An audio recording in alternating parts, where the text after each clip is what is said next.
Merhabalar dostlarım, kanalıma hoş geldiniz. Umarım iyisinizdir ve her şey yolundadır. Bu kez fincanımı Akrep ve yükselen Akrep burcu dostlarımın niyetine kapattım. Falınızı yorumlamadan hemen önce niyetinize destemden 3 kart seçeceğim ve bu kartlarda yakın gelecekle alakalı sizlere öngörüde bulunacak. Bakalım kartlar size hangi mesajları verecek? Akrep ve yükselen Akrep niyetiyle niyet ediyoruz. Bakalım kartlarınız size neler söylüyor. Tamam. Şimdi bu daha önce hayatınızda sonlanmış ya da bitti sandığınız bir konuyla bağlantılı bir durum olabilir. Çünkü bir mezar kartı sizi korkutmasın. Burada sonlanan, bitti sandığınız bir şeyin enerjisinden bahsediyor. Bu bir iş olabilir, aşk olabilir, ilişki ya da arkadaşlık arasındaki bir durum olabilir, bilemiyorum ama biten bu durumla alakalı çok fazla sabır göstermişsiniz, çok sabretmişsiniz ve aslında dualarınızda, dileklerinizde hep bu durum varmış olarak görünüyor ve bu konu her neyse bununla alakalı niyetlerinizin duyulduğundan bahsediyor kartlar. Yani diyor ki hangi konuda artık bitti tamam geri dönüş yok diyorsan sabrının sonu selamet olacak. Duaların duyuldu. Bu dönemde niyetin gerçekleşecek diyor ve yıldız kartı, umut kartı burada aslında. Evet, umudunu kaybetme diyor sana sevgili Akrep burcu dostum. Hemen şöyle fincanınızı da yorumlamak istiyorum. Bakalım fincanınız bize ne enerjiler gönderecek sevgili akrepler. Neyse haliniz çıksın falınızda diyorum.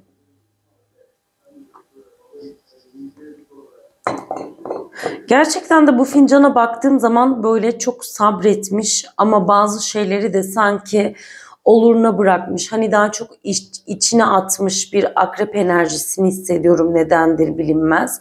Ama her ne kadar sabretseniz de bir şeyler tam olarak dışa atılamamış. Evet, bir şeylerin çoğu gitmiş, azı kalmış ama çoğunluk burada devam ediyor olarak görünüyor.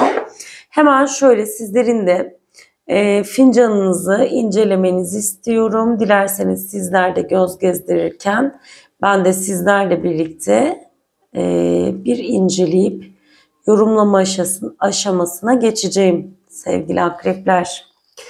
Bakalım burada neler var. Evet. Gerçekten çok yoğun bir duygu hissettiren bir fincan açıkçası. Hemen size şu kısımdan başlayarak yorumlayacağım sevgili dostlarım. Şimdi bir kere bu çok derin enerjiye sahip bir kahve fincanı sevgili dostlarım. Çünkü sanki bir süredir içinize attığınız bir şeyler varmış ki ben bunu zaten bu fincanı kapatırken de biraz hissettim aslında. Ve bu içinize attığınız durum her neyse bugün dile getirilmek istenmiş de olabilir. Ya da artık dile getirsem mi diye konuşup düşünüp durduğunuz bir durum da olabilir. İlk fark ettiğim ya da hissettiğim duygular çok fazla bastırılmış ama hala sıcak. Hala sanki bir takım duygular içinizde yanıyor ama bu kez gözyaşı değil, hatta hiç gözyaşı enerjisi alamadım. Yani burada sanki evet daha çok böyle içe içe ağlıyorsunuz gibi. Bu içinizdeki sıkıntıyı dışa vurmuyor. İçinize ağlıyorsunuz gibi hissettim aslında. Ama çok da evet sabretmişsiniz. Yani sabrınızın aşırı derecede sınandığı bir evrede olduğunuzdan bahsediyor son zamanlarda bu fincan enerjisi. Şimdi buraya baktığım zaman sevgili akrepler, İlk dikkatimi çeken şey aslında bir yüz silüeti. Bu yüz böyle yarı profilden gibi, sanki daha çok başını çevirmiş bir silüet gibi görünüyor. Bu da aslında sizlerin hala birini düşündüğünüzü ama o kişiye sırtınızı da dönmeye çalıştığınızı hissettiriyor. Ve bunun hemen yanında böyle biraz flu bir S harfi var gibi.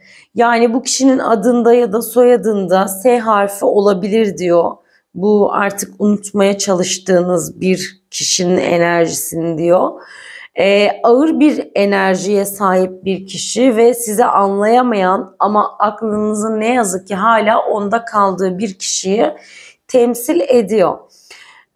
Bu kişi sizin sessizliğinizi yanlış anlamış olabilir. Halbuki siz sustuğunuzda aslında her şeyi bitirmişsiniz gibi görünüyor sevgili akrep burçları. Hemen zaten onun altındaki bu katmanlı tortular zaten bir kısmı tabağınıza akmış. Bir kısmı da bir türlü atılamamış. Hani böyle daha çok üstü diken diken, sanki böyle içinizde, bakar mısınız şuradaki derinliğe? İçinizde, kalbinizde yer etmiş bir takım katmanlı tortular var. Koyu alan olan en yoğun kısım bu taraf ve burası artık diyor ki geçmişte biriktirdiğiniz yükler, duygular, her neyse artık evet yavaş yavaş yüzeye çıkıyor. Hatta bunların bir kısmını atmışsınız ama bir kısmı da yüzeye doğru çıkıyor olarak görünüyor. Bu dönem bastırdığınız bazı duygularınızı çözme ve sessiz kalamama dönemi olarak da görünüyor sevgili akrep burçları, ki zaten o katmanın hemen altında şöyle kelebeğe benzeyen bir figür var. Büyük çapta baktığınızda, biraz daha uzaklaştığınızda bir kelebek enerjisi var. Bu da dönüşüm, yenilenme enerjisini sizlere getiriyor gibi görünüyor. Onun dışında fincanınızın şöyle orta kısmında yuvarlak bir halka var gibi hissettiriyor bana. Ve onun altında da koyu bir nokta görünüyor. Bu iki sembol birlikte olduğunda sanki böyle kader çarkı gibi hissettiriyor. Tarotta da biliyorsunuzdur, bana tarot baktıranlar ya da tarot videolarını izleyenler aşinadır ki kader çarkı hayatınızdaki bir dönüm noktasından aslında sizlere bahseder. Bu sizin bu dönemde bir dönüm noktasına geldiğinizi bildiriyor ve bir karar anı diyor. Bir konuda bir karar vereceksiniz ve bu da yeniden doğuşa sebebiyet, yeni bir başlangıca sebebiyet verecek. Bu ilişkiyle alakalı bir şey olabilir. Evlilik, iş veya kişisel bir hedef olabilir. Ama artık geri dönüşü olmayan bir adım atma vaktinin geldiğinden sizlere bahsediyor. Sevgili akrepler. Ve yine burada sol tarafta böyle kenarda uzayan böyle kıvrımlı bir şekil var. Bu da bana tabii ki bir yılan enerjisini hissettiriyor. Genellikle kıskançlık, gizli konuşmalar enerjisini veriyor. Hatta sizi izleyen birilerinin olduğundan bahsedebilir. Sizlerin zaten sezgileri çok güçlü. Ve aslında bu fincan size şunu söylüyor.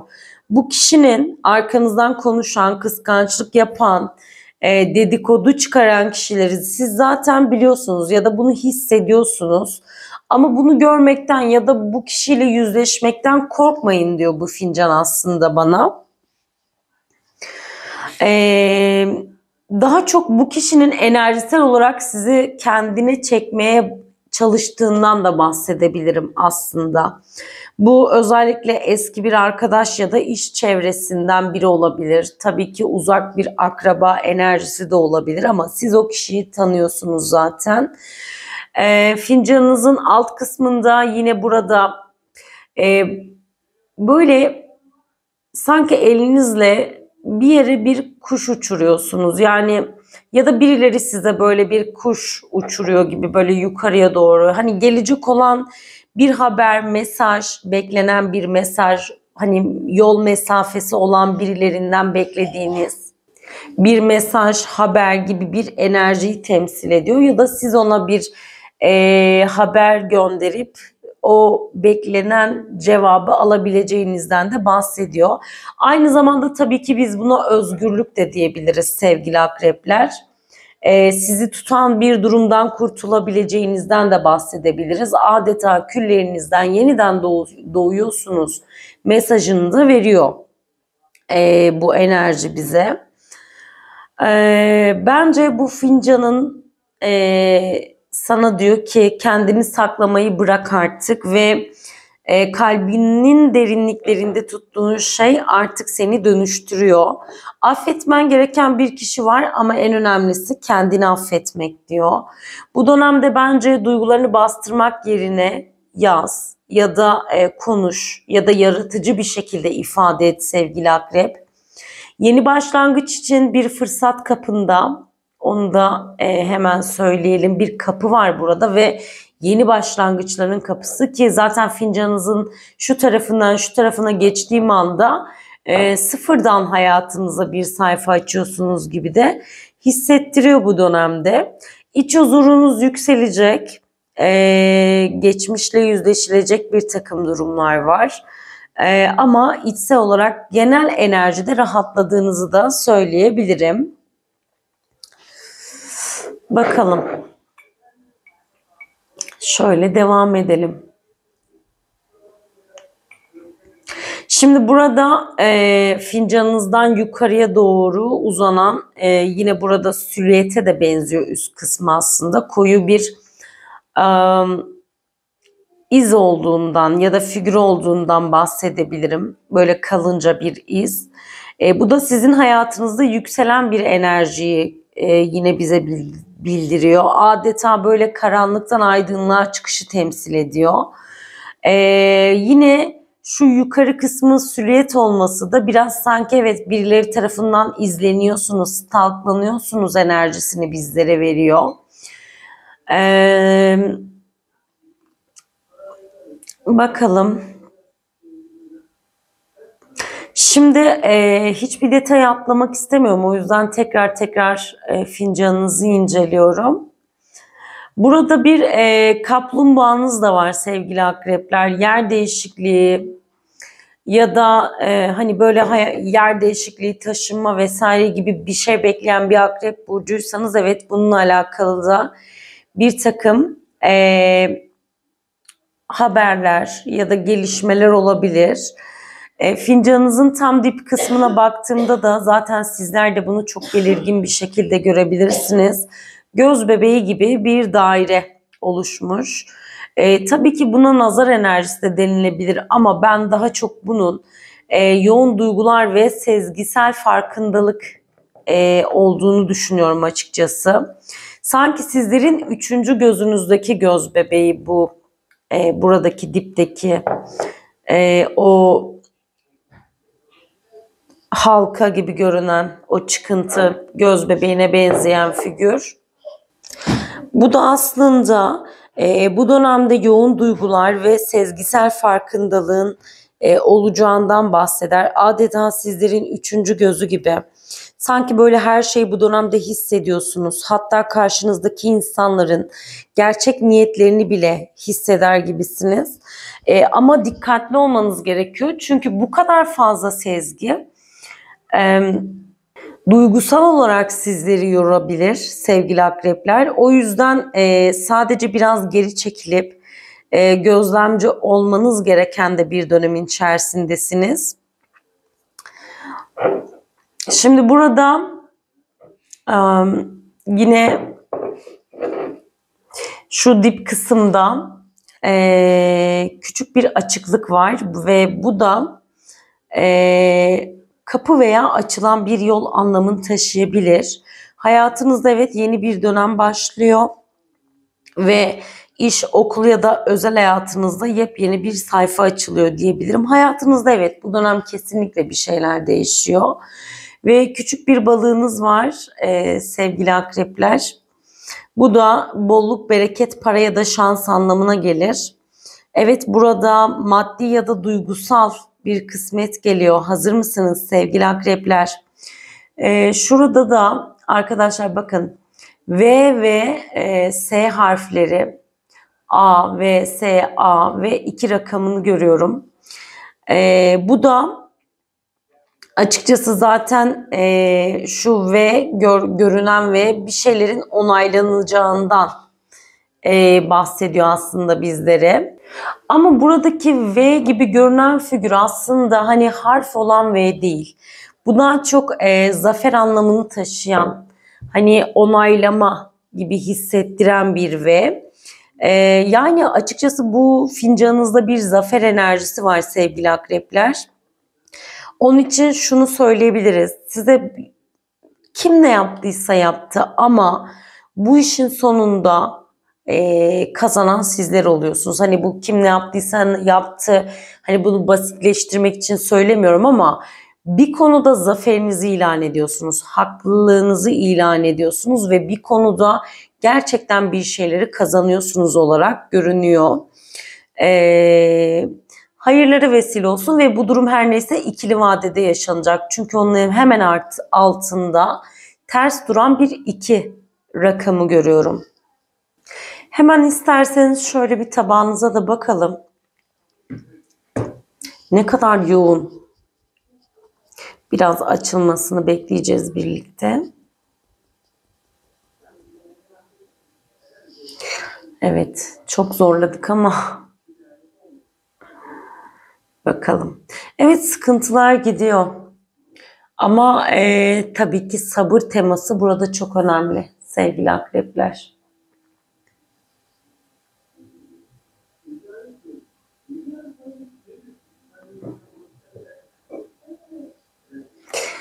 Evet, hemen şöyle bir tabağınıza da göz gezdirmek istiyorum.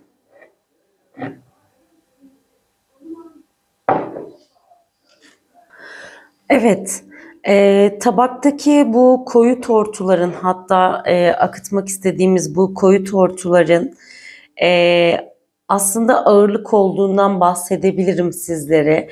Sanki böyle daha çok aile içinde konuşulmayan ama hissedilen bir gerilim anlatıyor.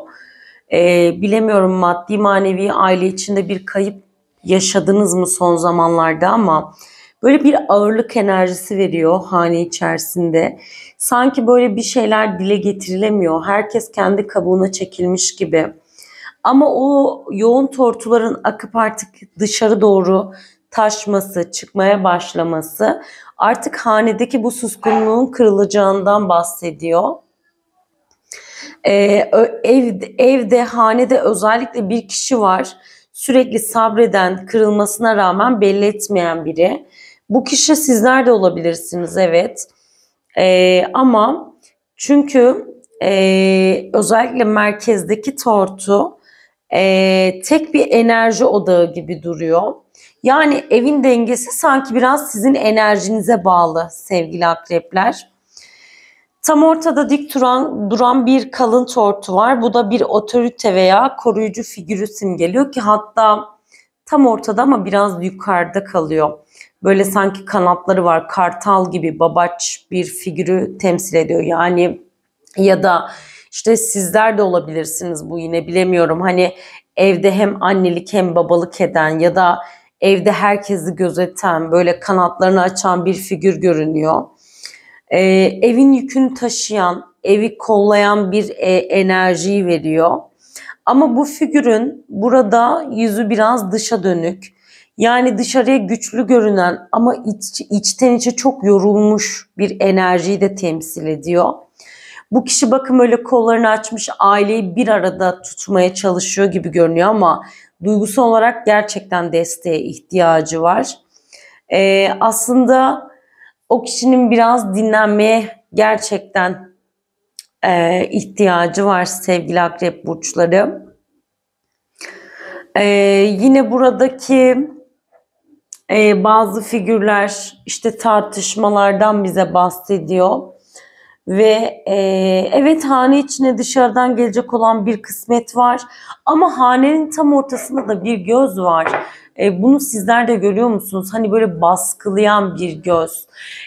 Daha önce acaba haneye aldığınız bir şey dışarıdakilerin dikkatini mi çekti? Belki akraba, işte kayınvalideler olabilir, çocuklara olabilir, bir arkadaş. Sanki böyle bir şey alınmış ve birilerinin dikkati haneye çekilmiş gibi bir göz enerjisini veriyor.